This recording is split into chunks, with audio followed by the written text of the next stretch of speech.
할렐루야. 오늘도 예배 나오신 믿음의 성도님들 주님의 이름으로 환영하고 축복합니다.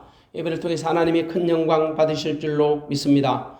조금 전에 읽었던 하나님 말씀 사도행전 3장 1절에서 10절 말씀 가지고 저는 성전에 올라갈 새라는 말씀을 전하려고 합니다.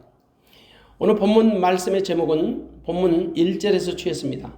제9시 기도 시간에 베드로와 요한이 성전에 올라갈 새, 성전이 무엇인가, 또 성전에 왜 올라가는가, 성전에 올라가는 목적에 관해서 오늘 시간에 분명히 말씀드리려고 합니다. 여러분, 성전은 하나님의 집이, 그래서 성전도 보이는 성전이 있고 보이지 않는 성전이 있습니다. 이 땅에 하나님이 성전을 세우신 목적은 하나님이 자신의 이름을 두시기 위함. 솔로몬을 통해서 초대 성전 건축하실 때 하나님은 분명히 당신의 이름을 두시려고 지으라고 말씀하셨습니다. 물론 온 세상이 다 하나님이 당신의 이름을 두시고 계시는 성전이지요. 창조주 하나님이 온 세상을 당신의 처소로 만드신 겁니다.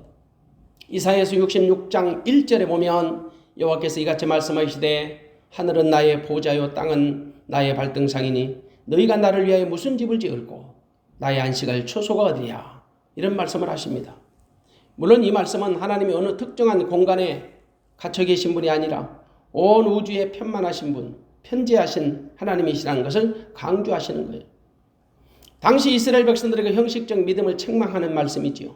하나님은 온 우주의 하나님이시되, 그래서 하늘은 하나님의 보좌가 되고 땅은 하나님의 발등상이 되는 것입니다.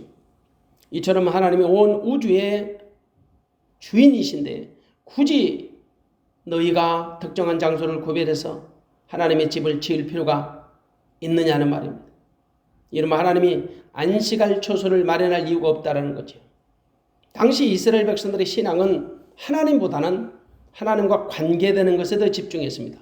내적인 경건보다는 외적인 경건함을 그들의 마치 믿음의 표지처럼 여겼던 거지요.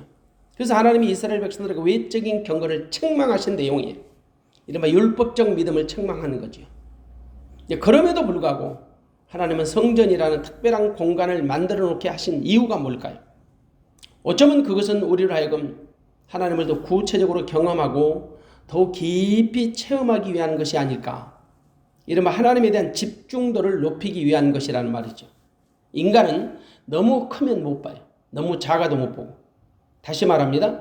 너무 크면 그 가치를 잘 몰라요. 너무 넓고 너무 많아도 그 가치를 잘 모릅니다.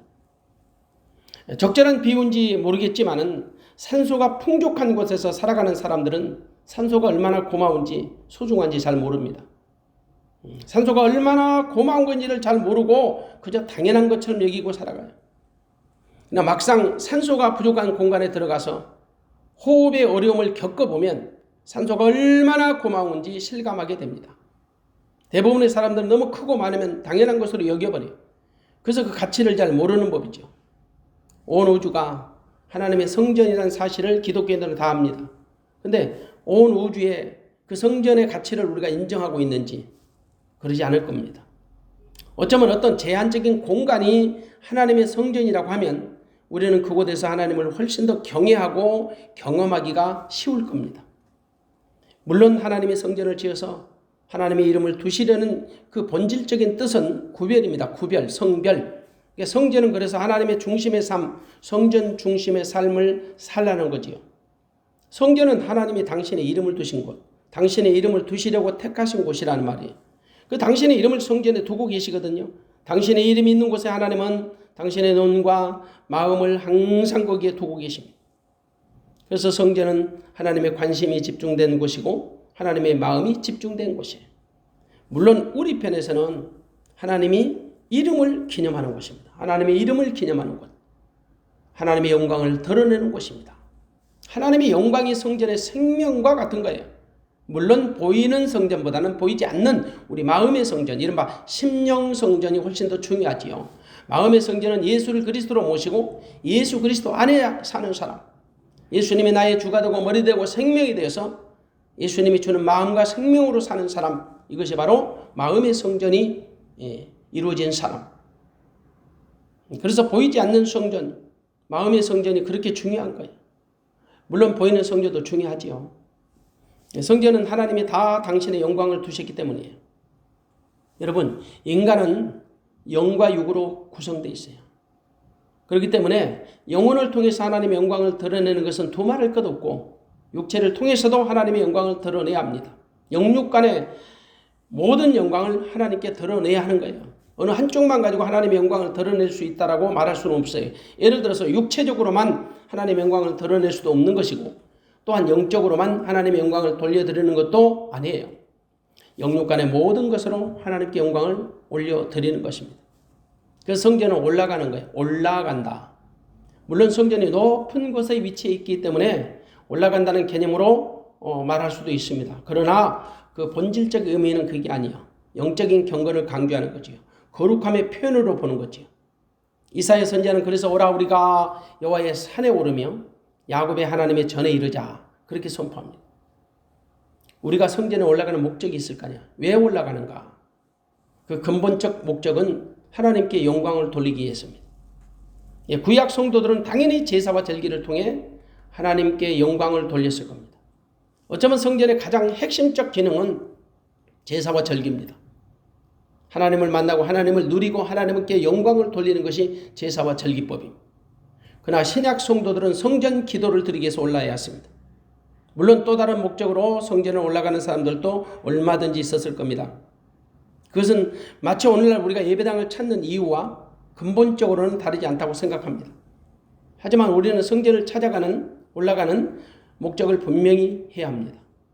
오늘 본문에 보면 우리는 성전에 올라가는 두 부류의 사람들을 만나게 됩니다. 한 부류는 성전에 기도하러 올라가는 사람들이에요. 이른바 베드로와 요한입니다. 그들은 정한 시간에 기도하러 올라갔습니다. 그런데 또 한 부류의 사람들을 만나게 되지요.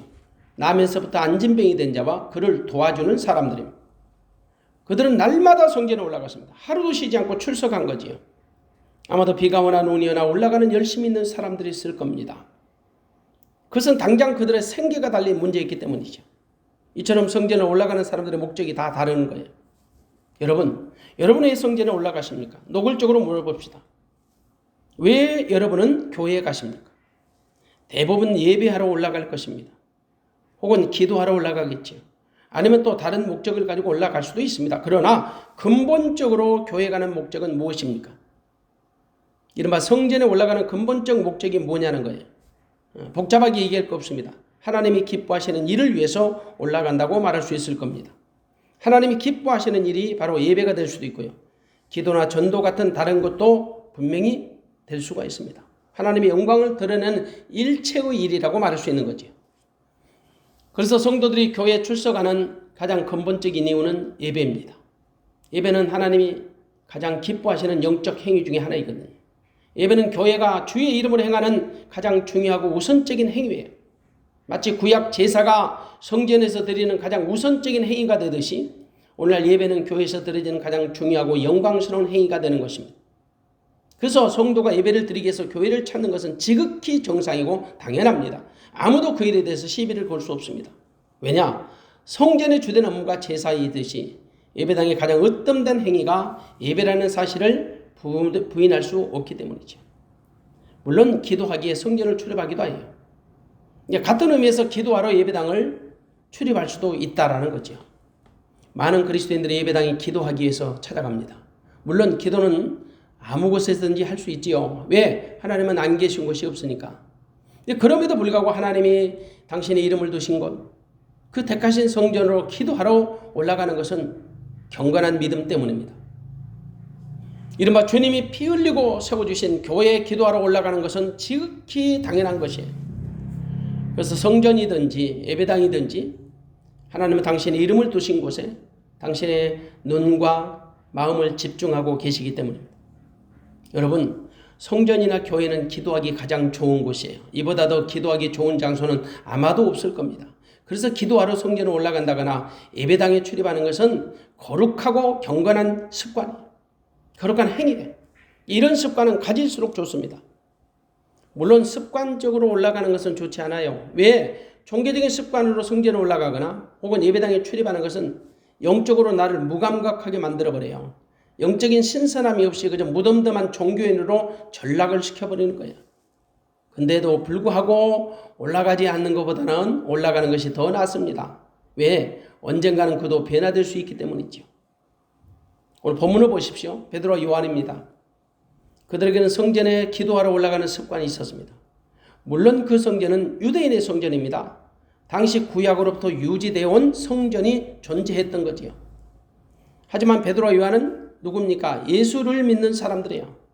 그들이 당시 성전을 출입하는 데는 그 성전의 본래 고유한 기능을 수행하기 위함이 아니에요.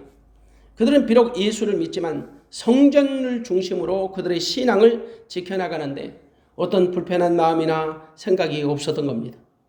그들은 성전이 하나님의 집이라는 생각이 변함이 없었던 거지요. 비록 그들이 그리스도를 믿을지라도 성전보다 경건한 장소가 없다고 생각했을 겁니다. 이것을 여러분 신학적으로 보면 당시 유대인의 성전은 예수님과는 사실 상관이 없습니다. 유대인들은 예수를 그리스도로 영접하지도 않았고요. 예수를 십자가에 죽이는 1등 그 공신 역할을 한 사람들이잖아요. 그러므로 그들의 성전에서 예수님의 이름, 예수님의 영광 찾아볼 수 없는 거예요. 그렇지만 장소가 중요한 건 아닙니다. 당시 유대인들은 성전을 율법적인 시각에서 이해했겠지만 예수를 믿는 제자들은 성전을 복음으로 접근했고 이해했을 겁니다. 그래서 굳이 장소가 중요한 것은 아니었다는 거죠. 비록 율법의 제도하에 세워진 성전이 할지라도 얼마든지 복음으로 수용하면 하나님이 기뻐하는 처소가 되는 거예요. 복음은 모든 것을 포용하는 능력이 있습니다. 율법과 복음의 차이는 여러 가지가 있죠. 그 중에 하나는 바로 이런 겁니다. 율법은 복음을 이해하지 못하고 수용하지 못합니다. 율법을 가진 사람들, 율법주의자들은 복음을 이해하지도 못하고 수용하지도 못합니다. 그런데 복음을 가진 사람들은 율법을 충분히 이해하고 수용합니다. 이것이 바로 율법과 복음의 궁극적 차이예요. 성전은 유대 교인들이 출입하기는 좋아요. 그러나 베드로와 요한은 유대인이지만 유대 교인은 아니거든요. 그래서 얼마든지 불편한 마음을 가질 수 있어요. 우리는 당시 베드로와 요한이 성전을 기도처로 삼아 올라가는 것에 대해 상당한 부담감을 가졌으리라는 그 합리적인 추측을 할 수 있습니다. 왜냐하면 유대 교인들은 성전 출입이 지극히 당연한 것처럼 여겼을 테지만 예수를 믿는 사람들, 베드로와 요한 같은 예수님의 제자들 입장에서는 뭔가 좀 개운치 않는 부담감을 가졌을 수 있다 이 말입니다. 베드로와 요한은 예수를 믿는 사람들이잖아요. 그들은 주님을 누구보다 사랑한다고 고백하는 제자들이거든요. 그런데 유대 교인들이 출입하는 성전을 자기들이 출입하는 것에 대해 고림직하게 생각할 수도 있다라는 말이에요. 물론 그들은 당시 그리스도인이라는 호칭을 부여받은 사람들은 아닐 겁니다.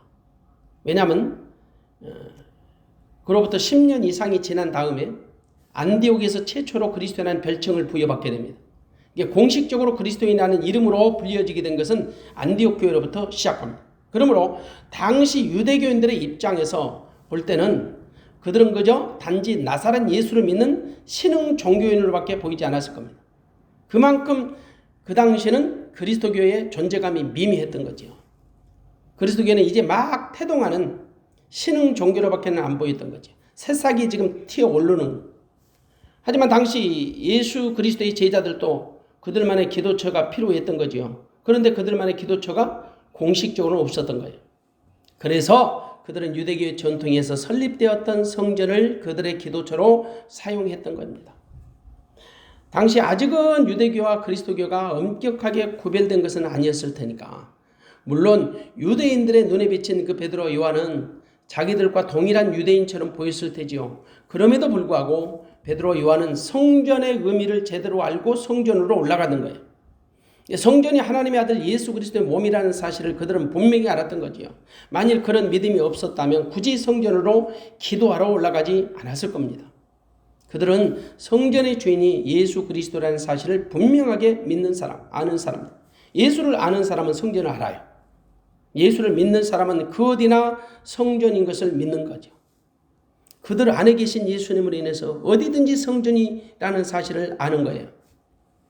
여러분, 바울이 고린도 교회를 향해서 너희가 하나님의 성전인 것과 성령이 너희 안에 거하시는 것을 알지 못하느냐. 고린도전서 3장 16절에 책망하는 것 들어보셨죠? 베드로와 요한은 분명히 그들이 성전된 것을 믿었던 거지. 그들 안에 계신 예수 그리스도로 인해서 그들이 어디 있든지 성전이 되었다는 사실을 분명히 믿었을 겁니다. 그들이 있는 곳은 어디든지 하나님의 성전이라는 사실을 의심하지 않았다는 거죠. 그래서 유대의 율법주의 전통에 의해서 세워진 성전이라도 당당하게 기도하러 올라갈 수 있었던 겁니다.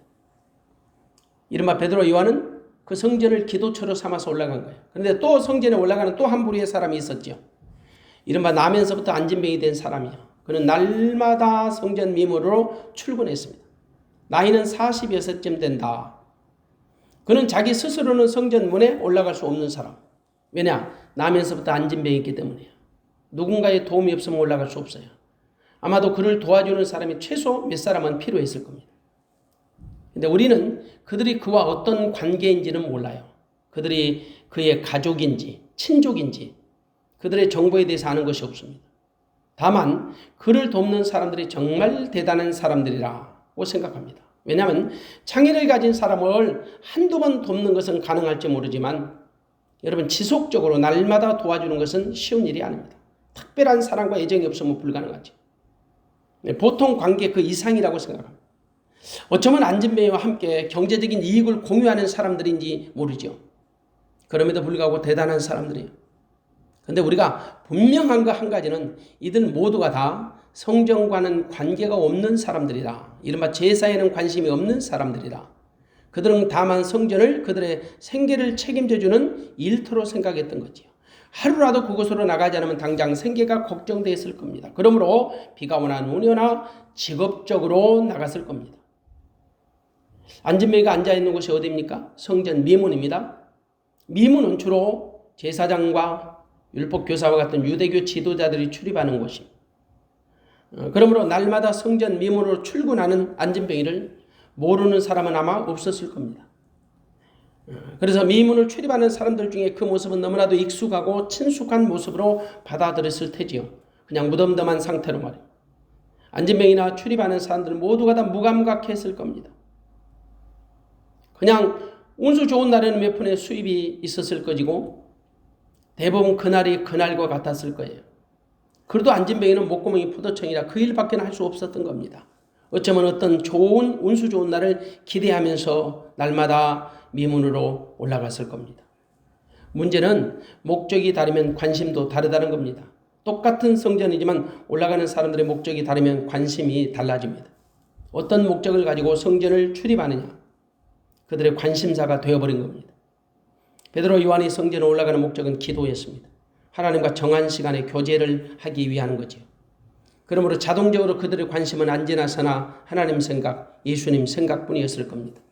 그들의 시선은 오직 하나님께 맞추어져 있던 거지요. 그런데 안진뱅이의 목적은 무엇일까요? 오직 하나, 누군가로부터 던져주는 한 푼의 동전이었을 겁니다. 그래서 시선이 사람들에게만 맞추어져 있었을 거죠. 안진뱅이는 사람들의 발걸음에도 매우 민감했을 겁니다. 성전에 올라가는 사람들 중에 누군가 자기 앞에서 발걸음을 멈출 때면 어쩌면 안진뱅이는 엄청난 기대감으로 설렜을 겁니다. 그리고 가난한 사람들이 던져주는 동전 소리보다는 소리 없이 넣어주는 더 큰 지폐의 그 기대치에 신경이 고추 세워졌을 겁니다. 아마도 사람들의 일거수일투족에 매우 민감하게 반응했을 겁니다. 왜냐하면 그것이 바로 안진뱅이의 그날의 수입이요 관심사가 되었기 때문입니다.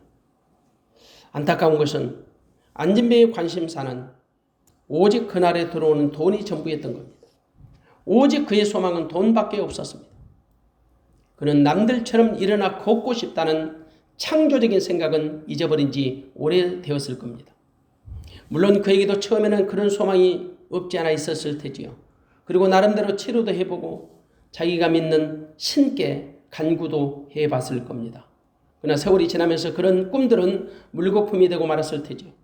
이제 더 이상 그에게 일어날 수 있다는 소망은 잊어버린 지 오래됐을 겁니다. 그냥 하루하루 사는 것이 은혜고 하루하루 던져주는 몇 푼의 동전 수입이 그의 유일한 소망이 되고 희망이 되었을 겁니다. 그것으로 인해서 울고 웃고를 반복했을 테지요. 안진뱅이는 그 율법의 한계를 우리에게 그대로 보여주는 반면 교사와 같습니다. 율법은 자기 힘으로 할 수 있는 것이 하나도 없다라는 것을 깨닫게 해주는 거예요. 당연히 안진뱅이는 자기 힘으로 성전에 올라갈 수 없었던 거지요. 누군가의 도움이 없으면 절대 성전에 구걸하러 올라갈 수 없었던 거예요. 이것이 바로 우리에게 주는 율법의 한계입니다. 무엇보다도 가장 본질적인 문제를 해결할 수 없었어요. 안진뱅이의 본질적인 문제는 한푼의 동전이 아닙니다. 그가 정상적인 사람들처럼 일어서는 거지요. 그의 근본적인 문제를 치료하고 해결해야 하는 것입니다. 그러나 율법은 자기 스스로 아무것도 할 수 없었던 겁니다. 그러므로 여러분, 성전 입구에서 머물지 말고 성전 안으로 들어가야 합니다. 율법이 자기 한계를 극복하려면 반드시 복음을 만나야 합니다. 복음을 만나지 못하면 율법은 한계에 부딪힙니다. 그래서 낙심하고 좌절합니다. 때로는 율법도 자기 만족을 주기도 해요. 일종의 성취감과 포만감을 줄 수 있다는 말이죠. 바로 안진뱅이도 그날의 수입에 따라서 굉장한 성취감을 갖기도 하고 또 포만감을 누리기도 했을 겁니다. 그러나 그런 것은 금방 사라지고 말지요. 그것은 잠시 그들의 목마름을 해갈시켜주는 청량제 같이 보일지라도 다시 그들을 목마르게 하는 소금물에 불과하기 때문입니다. 그는 다시 그의 목마름을 축여줄 또 다른 사람을 기다리고 찾아야 했던 거지요. 여러분 생각해 보세요. 세상 어떤 사람이 우리 욕구를 채워줄 수 있나요? 아니 우리의 소원을 이루어줄 수 있나요? 마찬가지로 안진뱅이의 그 욕구, 소원 누가 이루어줄 수 있습니까? 혹시라도 그가 자기 삶을 책임져 줄 정도의 후원자를 만났을지라도 안진뱅이 된 그의 삶을 치료해 줄 수 있겠습니까? 미안하지만 할 수 없습니다. 안진뱅이가 날마다 성전 미문으로 출근하여 구걸한다고 할지라도 성전 안으로 들어가지 못하면 어떤 일도 일어나지 않는 것입니다. 그래서 그가 자기 운명을 고칠 수 있는 유일한 길은 성전 입구에서 머물지 말고 성전 안으로 들어가야 하는 것입니다. 물론 보이는 성전 안으로 들어가라는 말은 아니죠. 성전 안으로 들어가라는 말은 영적인 성전을 말하는 것입니다. 하나님의 성전은 예수 그리스도이십니다. 성전 안으로 들어가라는 말은 성전의 주인이신 예수를 그리스도로 영접해야 한다 이 말입니다. 예수를 영접하는 사람은 하나님의 성전이 되는 것입니다.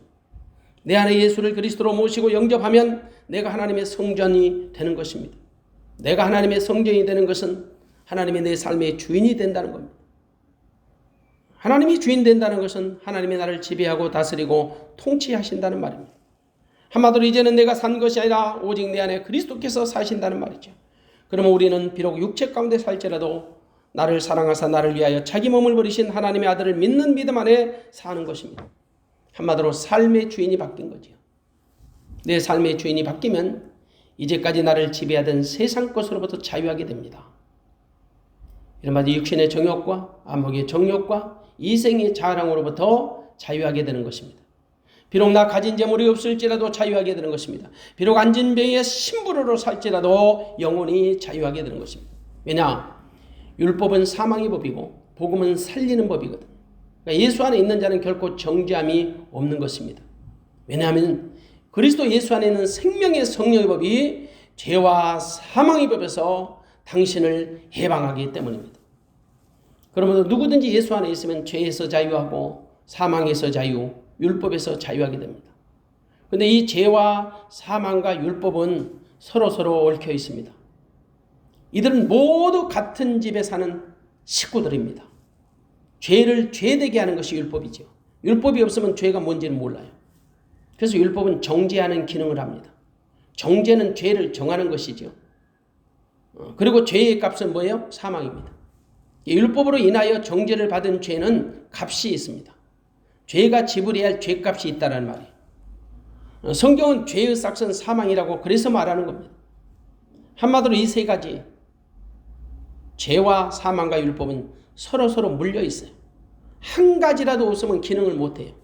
죄 때문에 율법이 존재하고 죄로 말미암아 사망이 들어오는 것입니다. 그런데 여러분 이 세 가지를 동시에 해방시켜주는 것이 있습니다. 이 세 가지 문제를 동시에 해결해 주는 것이 있습니다. 바로 그것이 복음이에요. 복음은 이 세 가지의 문제를 동시에 해결해 줍니다. 이른바 복음을 믿으면 죄에서 자유, 사망에서 자유, 율법에서 자유한다는 거예요. 자유한다는 것은 매였던 사슬에서 끊어지는 것을 의미하지. 그러므로 예수를 그리스도로 믿기만 하면 누구든지 죄에서 자유하고 율법에서 자유하고 죽음에서 자유하는 것입니다. 한마디로 그리스도 예수 안에서 참된 자유를 누리는 겁니다. 그것이 바로 복음이 주는 혜택입니다. 복음의 혜택을 받아들이면 아무것도 염려할 수 없고 두려워할 것이 없습니다. 사실 성전 미문의 안진뱅이 영과 육이 매어 있었던 겁니다. 그에게는 육체의 질고가 문제가 아니라 영혼이 죽어 있었던 겁니다. 그에게 필요한 것은 영과 육이 치료받는 것입니다. 그 치료는 예수 그리스도밖에 없습니다. 베드로 요한은 그의 필요를 알았습니다. 지금 당장 그에게 필요한 것은 한두 푼의 동전이 아니라 육체와 함께 영혼이 치료받는다는 사실을 알았던 겁니다. 한마디로 베드로와 요한은 안진뱅이의 현실을 직시하고 현실 너머의 세계를 바라본 거지요. 현실 너머의 세계, 그것은 바로 믿음의 눈이었습니다. 그것이 바로 믿음의 눈을 가진 베드로와 요한입니다. 베드로 요한은 안진뱅이를 그냥 지나치지 않았습니다. 솔직히 그들에게 가진 것은 없었지요. 그러므로 그냥 모른 척하고 지나갈 수도 있습니다. 아니면 지금은 없지만 나중에 올라올 때는 조금이라도 도와줄 생각을 가졌을지도 모릅니다. 그러나 그들은 안진뱅이를 외면하지 않았습니다. 그들은 안진뱅이를 향해 자기를 보라고 주문했습니다. 순간 안진뱅이는 기대 이상의 좋은 성과를 얻을 수 있다는 기대감으로 긴장과 흥분이 교차했을 겁니다. 지금까지 구걸하면서 자기를 바라보라고 말한 사람은 한 번도 없었기 때문이죠. 근데 그들의 입을 통해서 나오는 말은 안진뱅이를 금방 실망시키기에 충분했을 겁니다. 어쩌면 자기에게 큰 도움을 줄 수 있다는 기대감을 한순간에 날려버리는 말이었을 거죠. 베드로가 외칩니다. 베드로가 가로되 은과 금은 내게 없거니와 내게 있는 것으로 내게 주노니 곧 나사렛 예수 그리스도의 이름으로 걸어라. 안진뱅이는 은과 금은 내게 없다는 말을 듣는 순간 이들도 별 볼 일 없는 사람들이구나. 아마도 실망했을 겁니다. 극도의 실망감, 좌절감이 밀려왔을지 모릅니다. 아주 짧은 시간에. 그런데 그 뒤에 나오는 말도 역시 안진뱅이를 실망시키기에 충분했을 겁니다. 그러나 그 소리가 안진뱅이의 운명을 바꾸는 소리예요. 안진뱅이의 운명을 변화시키는 복음이었던 겁니다. 나사렛 예수, 이름이 바로 복음입니다. 베드로 요한은 안진뱅이에게 너무나도 간단한 복음을 소개했습니다. 하지만 그 이름 예수는 복음의 전부입니다. 그들은 안진뱅이에게 기도하자고 주문하지 않았습니다. 아니면 복음을 구체적으로 가르쳐주지 않았습니다. 혹은 복음을 믿느냐고 추궁하지도 않았습니다. 우리가 자주 사용하는 신앙 고백도 시키지 않았습니다. 자기들 안에 있는 복음을 안진뱅이에게 소개한 것입니다. 그들이 전한 복음은 하나도 복잡하지 않았습니다. 무엇을 요구하지도 않았습니다. 그냥 너무나도 자연스럽게 전해주었습니다. 그 이유가 뭘까요? 그들 안에 복음이 있었기 때문입니다. 복음이 있는 사람은 삶이 복음이에요. 그래서 어떤 형식을 갖추지 않고 어떤 것을 바라지 않고 그들 안에 있는 복음을 그대로 보여주는 것입니다. 그 복음을 그대로 나눠주는 것입니다. 그 복음을 그대로 소개해 주는 것입니다. 거기는 어떤 격식이나 어떤 조건이 필요하지 않습니다. 그런데 우리는 복음을 너무 장황하게 설명하고 가르치려고 합니다. 때로는 복음을 위한 매우 까다로운 조건을 제시할 때도 있습니다. 아니면 자기들도 믿지 않는 말을 하기도 합니다. 복음을 듣는 사람도 불편하고 복음을 전하는 사람도 자연스럽지 못합니다. 그래서 복음의 역사가 일어나지 않는 거예요. 복음이 역사할 수 있는 환경이나 분위기를 오히려 복음을 전하는 사람이 방해하는 거죠. 솔직히 그런 일들 우리가 자주 경험합니다. 그런데 여러분, 베드로와 요한 본문의 이들은 복음과 함께 복음의 능력을 믿었습니다. 전적으로 믿었습니다. 그래서 나사렛 예수 그리스도의 이름으로 걸으라고 명령하라고 거침없이 안진뱅이의 오른손을 잡아 일으킨 겁니다. 상당히 무례한 행동으로밖에 볼 수 없죠. 한 번도 일어서 본 적이 없는 안진뱅이에게 감히 이런 무례한 행동을 하다니. 그러다 혹시 사고를 나면 어떻게 하려고.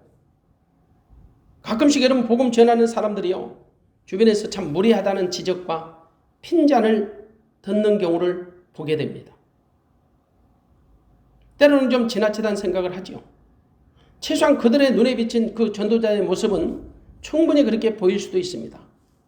그러나 여러분, 베드로와 요한은 자기들 안에 감추어진 그 복음의 능력을 믿었던 거예요. 내 안에 있는 복음의 능력을 믿었던 거죠. 분명히 복음이신 예수 그리스도께서 안진뱅이를 일으켜 세우실 것을 믿는 믿음이었던 거죠. 그 믿음의 확신이 없음에도 불구하고 그런 행동을 했다면 비난을 받아도 마땅합니다. 그러나 베드로와 요한에게는 복음이 있었어요. 복음을 항상 그들에게 복음과 함께 살았던 거지. 그들은 복음의 능력을 절대적으로 신뢰했습니다. 그보다 중요한 것은 안진뱅이에게서 자기들 안에 있는 복음이 역사할 것을 믿었던 거예요. 이른바 복음의 능력을 믿은 거지요. 믿음의 역사를 믿었던 거지요. 그들이 믿었던 것처럼 안진뱅이는 그들의 행동에 반항하지 않았습니다. 소리를 치며 무례하다고 저항하지도 않았습니다. 어쩌면 마치 준비된 자처럼 자연스럽게 받아들였습니다. 이것이 바로 복음의 능력입니다. 한마디로 하나님이 그 영혼을 고치시기로 준비해 놓으신 거지요. 이른바 복음을 받아들이기로 작정해 놓으신 것이다 이 말입니다.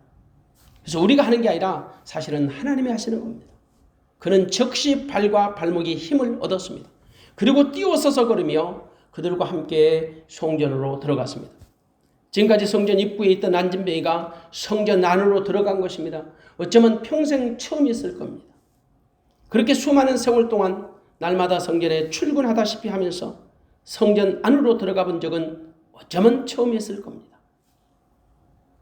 성전은 그냥 자기 밥벌이를 위한 생계 현장이라고만 생각했을 겁니다. 그동안은. 근데 이제는 여러분 그렇게 매일 성전을 출근하면서도 정작 성전의 본질이 무엇인지도 알지 못했을 것입니다. 그러나 이제는 아닙니다. 문제는 오늘날 수많은 그리스도인들이 예배당을 출입하면서 예배당에 출입하는 이유를 모른 채 수많은 세월을 허비한다는 거죠. 물론 그들은 나름대로 예배당에 그 출입하는 경력은 쌓여질 겁니다. 근데 오늘날 수많은 사람들이 자신들이 왜 예배당을 출입하는지조차 모른 채 찾아가는 영혼들이 많다라는 거예요. 아무 목적도 모른 채 예배당을 출입하는 사람들이나 오늘 성전 미문에 앉아서 구걸한 안진뱅이나 다를 것이 무엇입니까? 오늘날도 종교적인 습관 때문에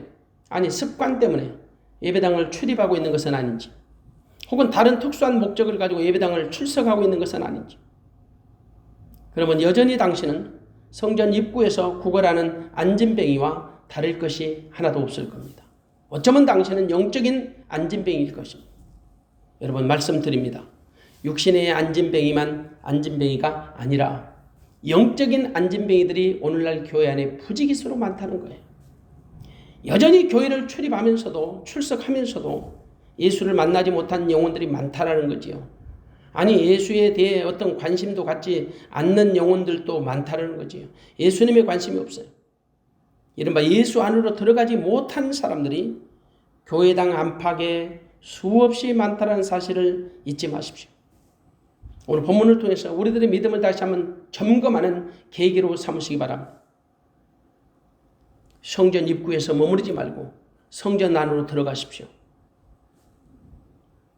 여러분 교회만 출석하지 말고 보이는 예배당만 출입하지 말고 그 성전의 주인이신 예수 그리스도를 내 안에 모셔서 그분과 하나 되는, 그분과 생명으로 하나님의 생명으로 연합이 되는 그 놀라운 축복의 주인공들이 되어지시기를 바랍니다.